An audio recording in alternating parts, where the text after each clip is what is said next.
जीवन को बर्बादी से बचाएगी महाभारत की ये 10 बातें। जीवन है मात्र 80 से 100 वर्ष का। यदि आप उसमें से भी अपने जीवन के महत्वपूर्ण 10 वर्ष भी व्यर्थ की बातों में बर्बाद कर देते हैं तो आगे का जीवन आपका संघर्ष में ही बीतने वाला है। तो आओ हम जानते हैं ऐसी ही 10 तरह की शिक्षाएं जो आपके जीवन को बर्बाद होने से बचा सकती है।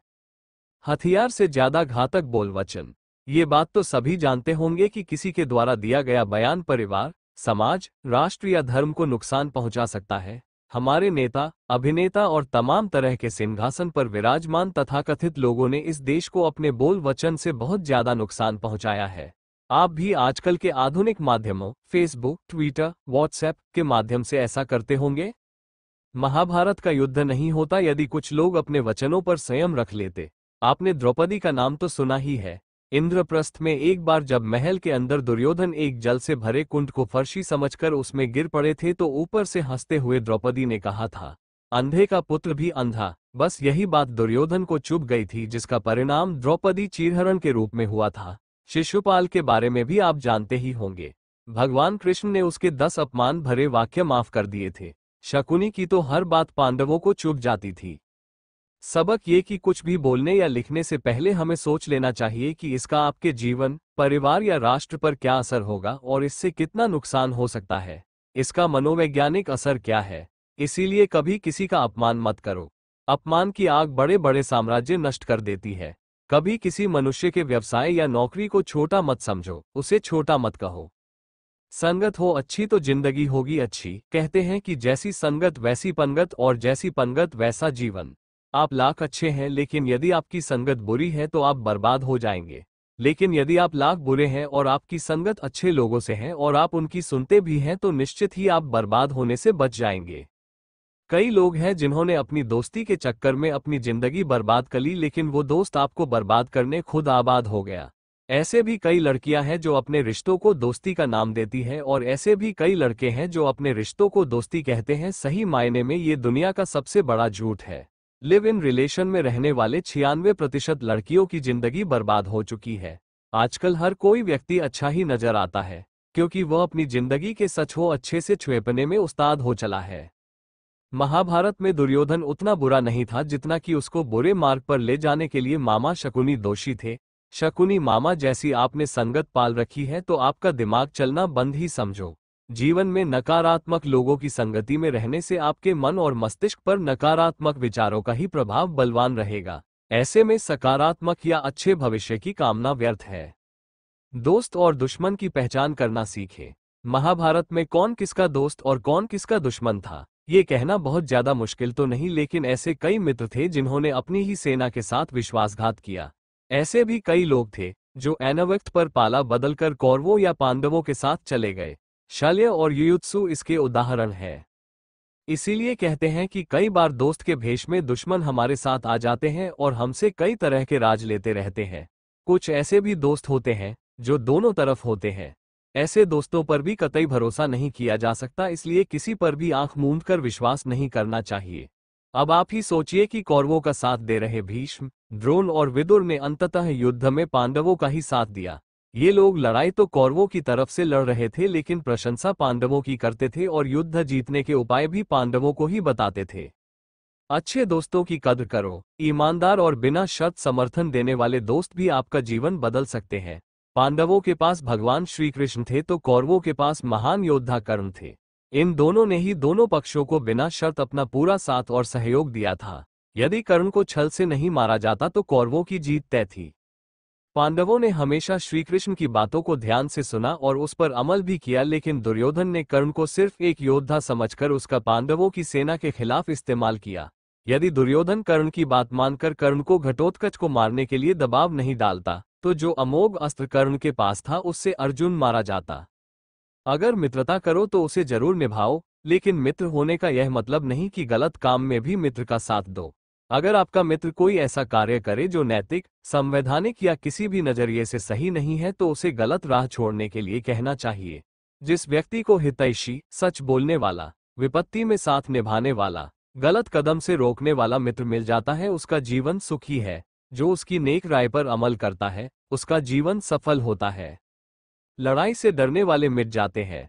जिंदगी एक उत्सव है, संघर्ष नहीं। यदि आप अपने जिंदगी को संघर्ष समझते हैं तो निश्चित ही वह संघर्षमय होने वाली है। हालांकि जीवन के कुछ मोर्चों पर व्यक्ति को लड़ने के लिए हमेशा तैयार रहना चाहिए। जो व्यक्ति लड़ना नहीं जानता, युद्ध उसी पर थोपा जाएगा या उसको सबसे पहले मारा जाएगा। उसी के जीवन में संघर्ष भी होगा। महाभारत में पांडवों को ये बात श्री कृष्ण ने अच्छे से सिखाई थी। पांडव अपने बंधु बांधवों से लड़ना नहीं चाहते थे, लेकिन श्री कृष्ण ने समझाया कि जब किसी मसले का हल शांतिपूर्ण किसी भी तरीके से नहीं होता तो फिर युद्ध ही एकमात्र विकल्प बच जाता है।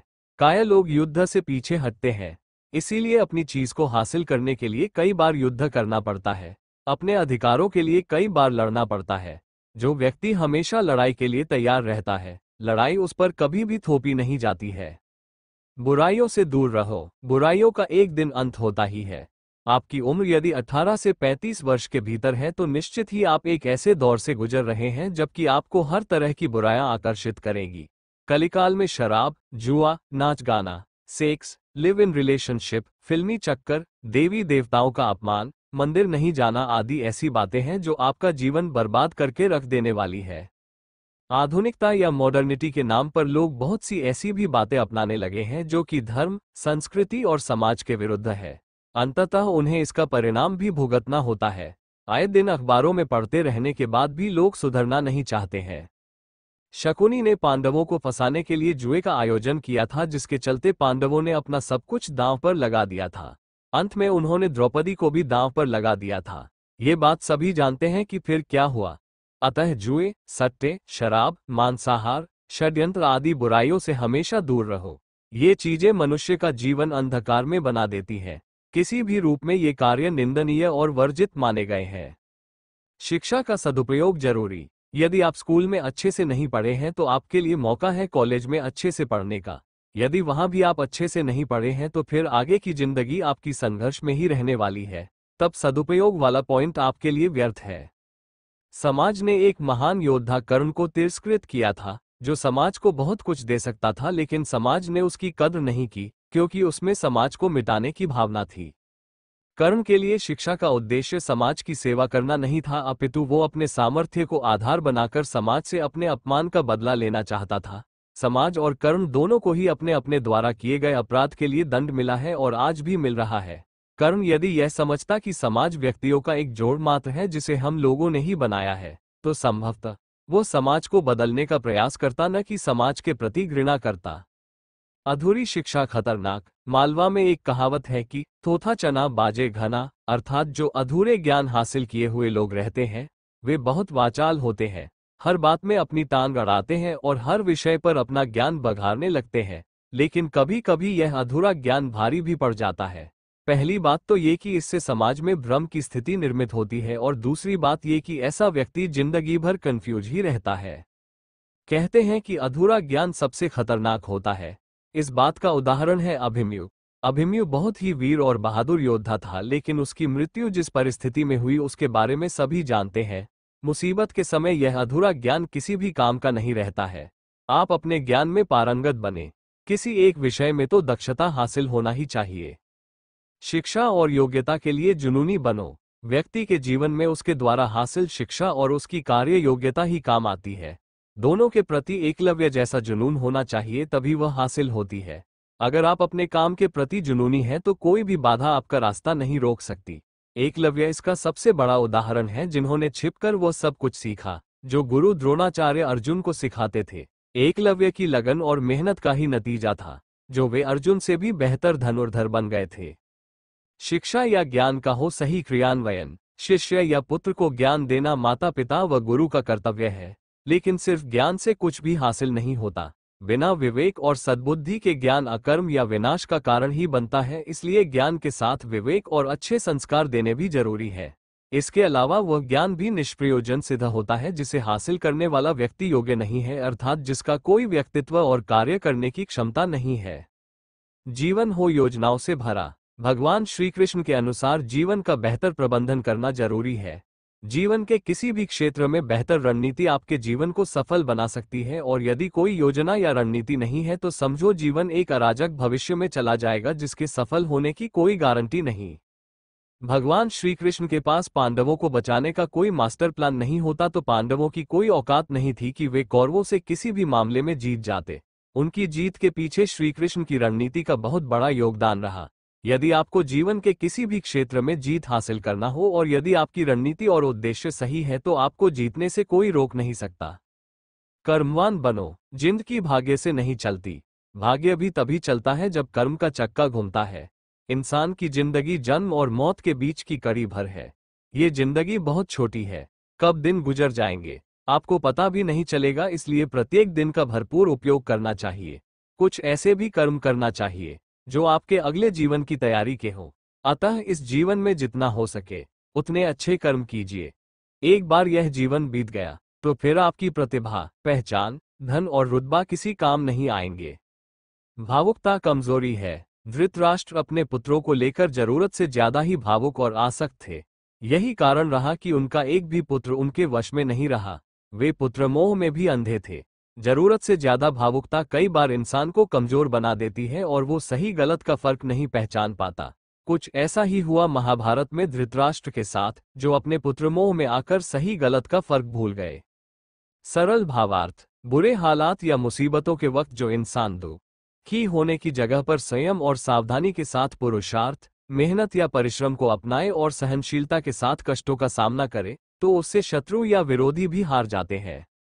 आपकी और हमारी जिंदगी में भी ऐसे तमाम मौके आते हैं जबकि हमें मुश्किलों का सामना करना पड़ता है। कुछ लोग इस दौरान घबरा जाते हैं, कुछ दुखी हो जाते हैं और कुछ शुतुरमुर्ग बन जाते हैं और कुछ लोग अपना मानसिक संतुलन खो बैठते हैं।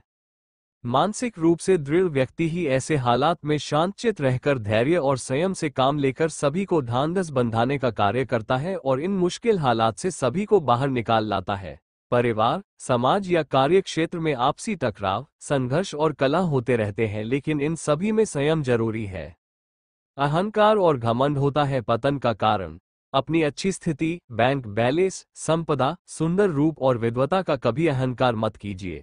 अगर आप में ये खूबियां हैं तो ईश्वर का आभार मानिए। समय बड़ा बलवान है। धनी, ज्ञानी, शक्तिशाली पांडवों ने वनवास भोगा और अति सुंदर द्रौपदी भी उनके साथ वनों में भटकती रही। कोई भी संपत्ति किसी की भी नहीं है। अत्यधिक लालच इंसान की जिंदगी को नर्क बना देता है। जो आपका नहीं है उसे अनीतिपूर्वक लेने, हड़पने का प्रयास न करे। आज नहीं तो कल ईश्वर उसका दंड अवश्य ही देता है। भगवान श्री कृष्ण कहते हैं कि आज जो तेरा है कल बीता हुआ कल किसी और का था और कल आने वाला कल किसी और का हो जाएगा। अतः तू संपत्ति और वस्तुओं से आसक्ति मत पाल, ये तेरी मृत्यु के बाद यहीं रखे रह जाएंगे। अर्जित करना है तो किसी का प्रेम अर्जित कर जो हमेशा तेरे साथ रहेगा। सदा सत्य के साथ रहो तो होगा न्याय। इस क्रूर दुनिया में किसी को भी यदि न्याय मिल जाता है तो यह उसका सौभाग्य है।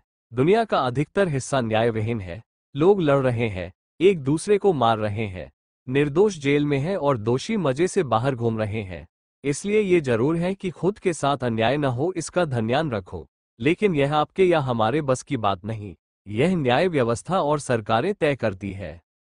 लेकिन एक न्यायालय ऊपर वाले का भी है, उस न्यायालय पर विश्वास रखो। भगवान श्री कृष्ण कहते हैं कि हे अर्जुन, देवताओं को पूजने वाले देवताओं को प्राप्त होते हैं, असुरों को पूजने वाले असुरों को प्राप्त होते हैं, लेकिन मेरा भक्त मुझे कैसे भी पूजे मैं उसकी रक्षा के लिए अवश्य ही आता हूँ। कहने का तात्पर्य ये कि आप किसी की ओर हैं, शैतान की ओर हैं या कि भगवान की ओर। यदि भगवान की ओर हैं तो कम से कम सत्य और धर्म पर कायम ही रहेंगे। जो भी व्यक्ति सत्य और धर्म पर कायम रहता है उसके साथ न्याय ही होता है। उदाहरणार्थ, कौरवों की सेना पांडवों की सेना से कहीं ज्यादा शक्तिशाली थी। एक से एक योद्धा और ज्ञानी जन कौरवों का साथ दे रहे थे। पांडवों की सेना में ऐसे वीर योद्धा नहीं थे।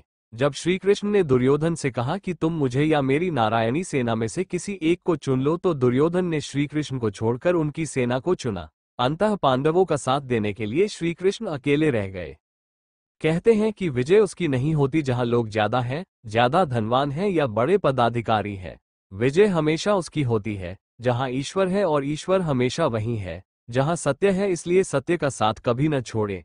अंततः सत्य की ही जीत होती है।